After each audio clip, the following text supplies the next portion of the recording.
the role that you as development partners, I'll start with you, Dr. Mwai, the role that you as development partners, the UK Foreign, Commonwealth and Development Office, have in regard to uptake of healthcare innovations. We've had the whole morning about how the area is, how the space is, the challenges, the triumphs that we've heard from Dr. Gakombe's story. So what is your role in this? Speaking on behalf of the UK FCDO, just to highlight that we consider ourselves, and I think it's really undebatable that we are a key strategic partner in research and innovation. We know that, based on the partnerships that we've had in the past, and also just the UK's global position in terms of research and innovation, it's globally leading. You can see like some of the work that's coming from the vaccine on AstraZeneca, obviously it's coming from a lot of leadership and partnership between our researchers and the UK institutions. So just to say that we see ourselves as really a strategic partner and a really close one in that regard. And just to say quickly, our research hub is a regional hub. So Kenya is one of the countries we represent, but we also work regionally across, some of the other countries in the region, including Kenya, Uganda, Rwanda, Tanzania, and I'd like to talk more about that if anyone is interested. And really, we see our role as really driving coherence and impact of scientific research, partnerships, innovation to support in support of sustainable development, poverty alleviation, of course. And one key thing for us is this idea of inclusive growth. And so the work that we've been doing is supporting a lot things around research capability, ecosystem strengthening, promoting equitable partnerships between the UK government and UK industry and Kenyan industry, where there is mutual benefit, and really promoting synergies. A lot of the things that have been said here around maximizing economies of scale so that we can be able to really link these key sectors, the private sector, the public sector, and the innovators and the private sector, so that we can be able to really accelerate the rate at which we are able to scale or diffuse innovation from academia or from the industry into something that can be scaled up by government. I'll stop there, but I'll be very happy to provide more, more insights on that. Dr. Wangari, you sit at do I call a very strategic and a vantage point where you need to see everything from end to end. You've had everything from the private sector, from government, definitely from the entrepreneurs. How do you work to support and make the innovation space easier, better for healthcare delivery by all the players that are here, because policy obviously is very key? Thank you, Dr. Mercy Korir, and thank you for our host here, Strathmore. The presidency registers gratitude for being invited. How do we support? I think I'll borrow from what Dr. Gakombe said earlier. Innovations really start from where you see a problem. I'd like to challenge us as we're having today's conversation, not to focus on innovation as tech, so that I went somewhere and I didn't have a paper and I put my fingerprint and therefore that's technology or innovation. And let's think about system level innovation as well, right? And then let's be really granular. So I would presume a lot of our panelists here have been in some sort of clinical setting, maybe not the rest of the audience, but I will describe to you that there is a thing we call a drip stand. A drip stand literally holds fluids as they are being run into you. This fluid could be blood, it could be water, it could be sugar, it could be anything. In most of our government facilities, drip stands are a nail on the wall, because the actual drip stand, mguu ilitokana. I would presume everyone understands what I mean by that. So as we are clamoring to manufacture vaccines, and please let us go ahead and manufacture vaccines, I need to understand why none of the private sector has told me I can make you a drip stand. So that as we are really striving to get there, right? To a lot of the innovation in fintech, and in financial solutions, private insurance, billing that we see in the private sector, in service delivery in the public sector for vertical programs where it's basically paperless. Let's not forget the very small ones. And I guess, as everyone said, COVID became that opportunity where we're asking ourselves, how comes we're importing cotton wool? How comes we're importing tongue depressors? Tongue depressor, it's a fat toothpick. It's actually not, it's not that, maybe I should ask my seniors.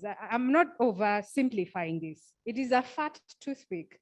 It is possible to make it here. And then you don't have so many of the other complications that come with monopolistic markets.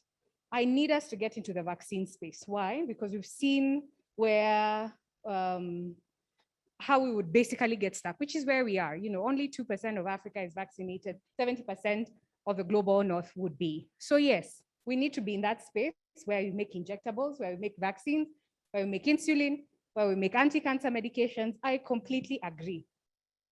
But please make me a drip stand first, because before you make me the drip stand, my nurse, instead of administering medicines, is trying to hold the drip up, or I'm making the mother of the child who's been admitted with malaria, who's on artemisinin, to literally hold it up.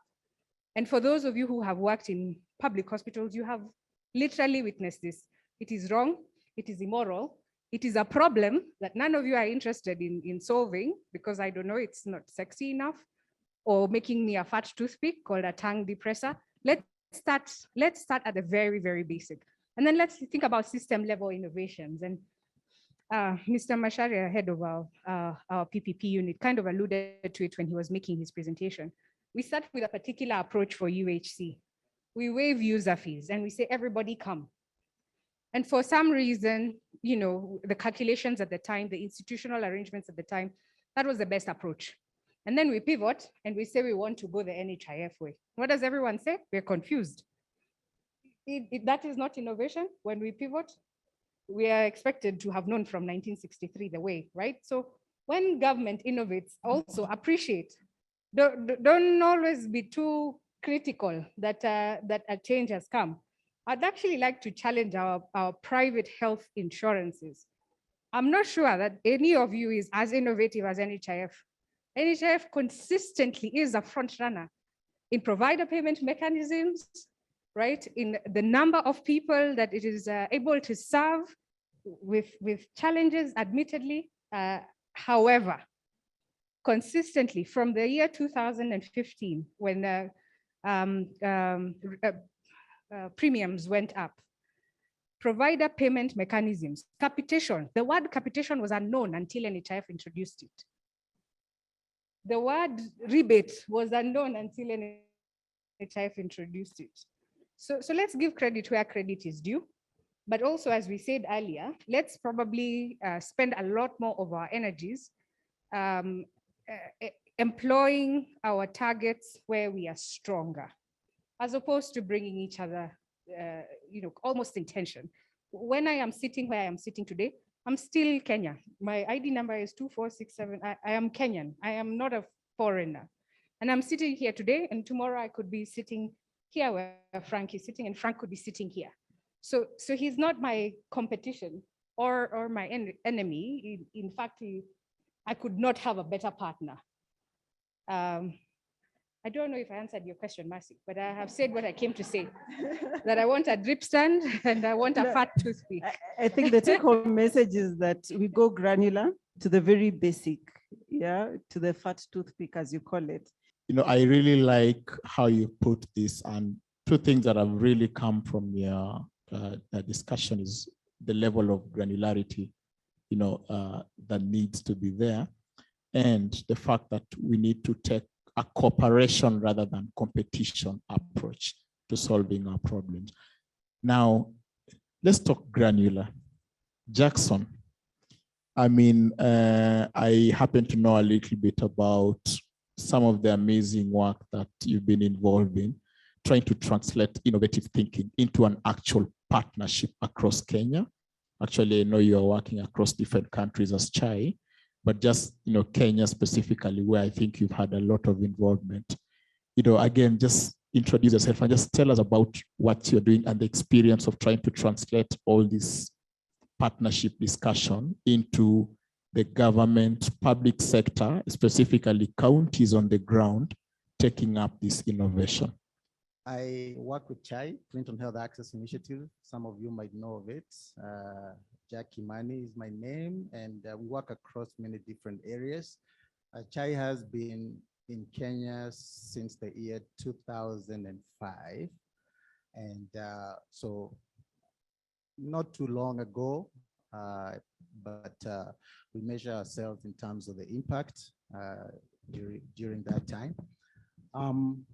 You know, when we came in and we saw sort of what the schedule of the panel is going to be, Hungary turned to me and asked me, so what does innovation mean?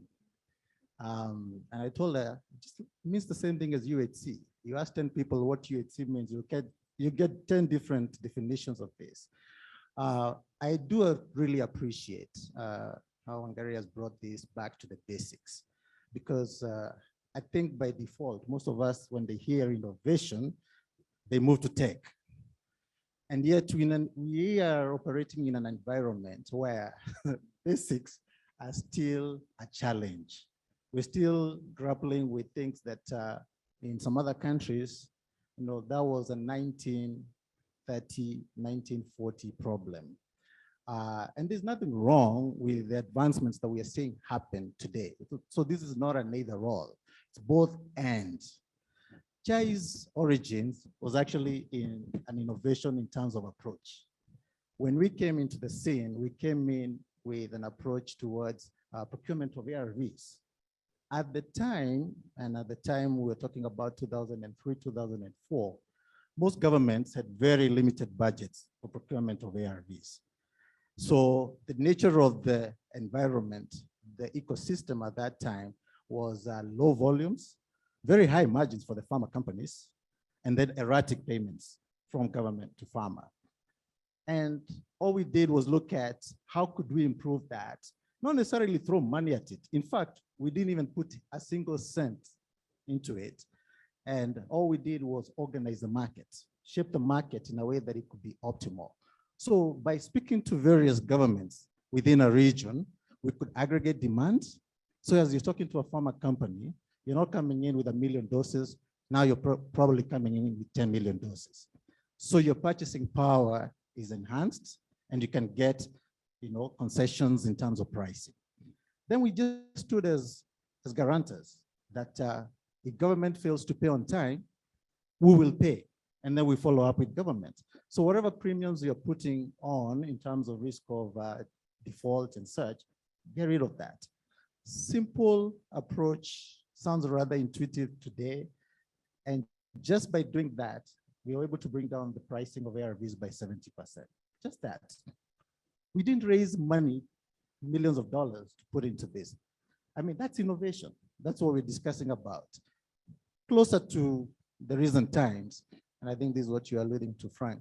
And I think was Bonamashari, I think, who highlighted it. This donor transition happening, whether we like it or not.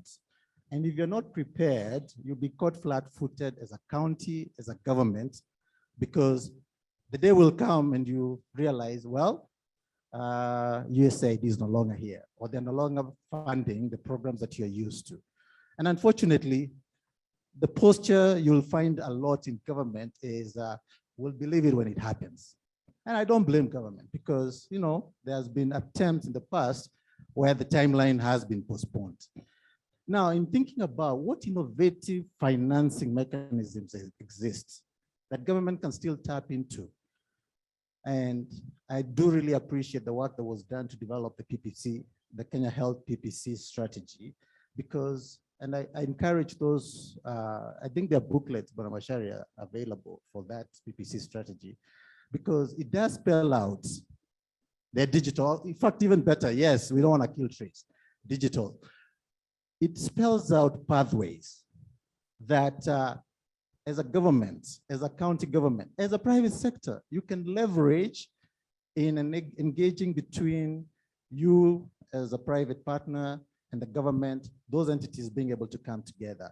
And we have looked at those pathways, and in the absence of perhaps the PPP Act being an enabling platform for what is required in the health services sector, we are leveraging that through the PPDA, the Public Procurement and Disposal Act, to bring together the private sector and county governments, that they can be able to jointly work together and enable that the expansion that are needed and that are needed in the lab services sector can be realized.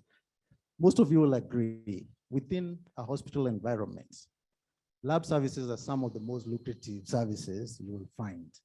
And what CHAI is doing is just packaging that, making it that it can be translated in a language that is clear and understandable for the private sector, showing the value that there is for a private sector to put their own money into this and have a return from it.